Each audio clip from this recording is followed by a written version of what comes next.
What's up, runners? Coach Holly here. I am at the track because we are talking about how to run a mile without getting tired.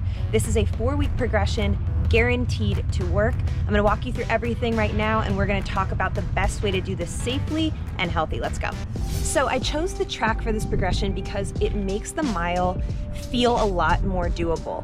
It breaks it down into bite-sized pieces. You're able to have a loop system, so you're not heading out for this nebulous out and back route that you don't know if you're ready for each week. You're able to look at what you're doing, handle it, and move on safely. So if you don't have a track, that's totally fine. You are gonna just pick a loop in your neighborhood or nearby that's about 400 meters or a quarter mile would be the goal, and then you can apply this completely the same way. We're gonna go through everything right now, but we'll be doing a blend of walking and jogging over the next 4 weeks, and we will get you to that mile. Okay, so if you are someone who is new to the track, you don't work out here a lot, there are a couple of things to take note of. There are a lot of lanes at the track. For ours, we have 9. Can't really see, but you'll get a better idea a little bit later. The outside 2 lanes are reserved more for the walker, slow jogger type, which is gonna be a lot of you guys, more at the beginner.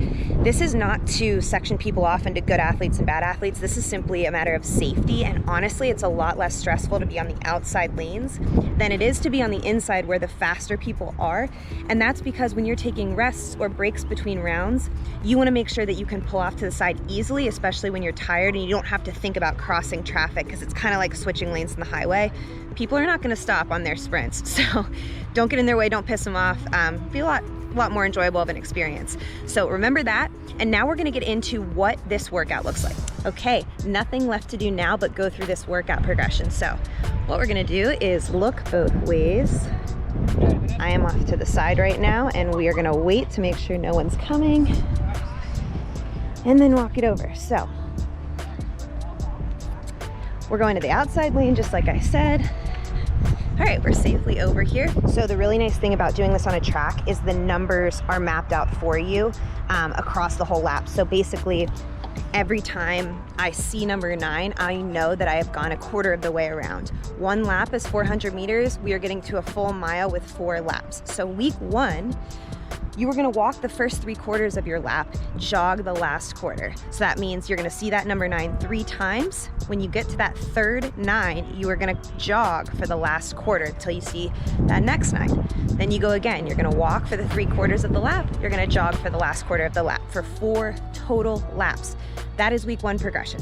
All right, week 2 of the progression, what's gonna happen is we're gonna just take a little bit more time to jog in that same lap sequence. So you're gonna start at your number again. This time you're gonna walk just halfway around the lap.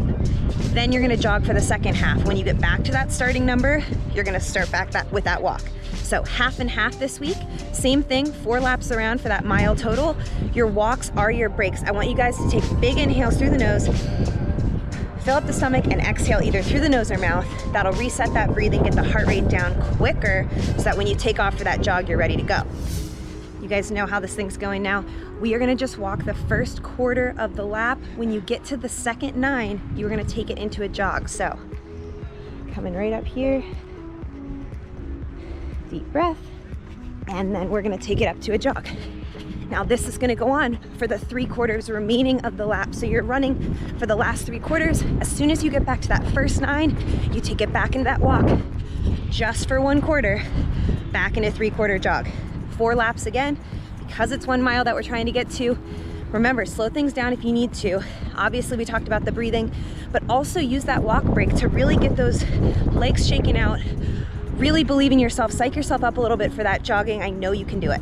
All right, I think we're all quite aware of what week 4 of this progression looks like. You are gonna run your first mile without stopping. No walk breaks this time, 4 laps of jogging in a row. I know you can do it. Make sure you don't psych yourself out with the speed. I think there's this idea out there that running is one thing, it's one quick pace and everything else doesn't count, but that is not true. You are a runner too, so take this at the speed you need. The whole goal of the first 3 weeks is to build endurance and stamina, which you have now. If you don't feel ready by that 4th week to tackle this at once, repeat weeks 2 and 3 until you feel ready. You guys are gonna be awesome, and if you want more specific tips around running your first mile, click over here. I did another video, and I will see you guys in there.